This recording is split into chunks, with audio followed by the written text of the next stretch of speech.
চায়ের রাজধানী মৌলভীবাজার জেলার শ্রীমঙ্গল উপজেলায় আপনাদের স্বাগত জানাচ্ছি। অভিনন্দন আমাদের এই নীলাপুঞ্জির গিরিখাতে এবং ঝিরিধারায়। এখানে বেশ কয়েকটি ঝর্ণা রয়েছে। এই ঝর্ণায় চলার পথে আপনি যেটা পাবেন, মামাকে একটু দেখানোর জন্য বলবো। আমরা আজকে সারাদিন আপনাদের সাথে থাকবো। মামা, ভাগিনা, সবুজ এবং জাবেদ। এই যে আপনারা দেখতে পাচ্ছেন, এটা একটু গাছ পাথর আর কি। আচ্ছা, এটা গাছ গাছ থেকে পাথর পাথর হয়ে গেছে। হ্যাঁ। ওরে বাবা, অনেক শক্ত। এটা আপনি হাতে নিয়ে যেতে পারেন। এটা একটা বলে ফসিল।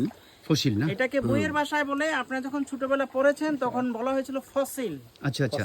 ফসিল এই বইটা আমরা পড়েছি এবং সবাই কিন্তু বিজ্ঞানে, সামাজিক বিজ্ঞানে এই কথাটা ছিল।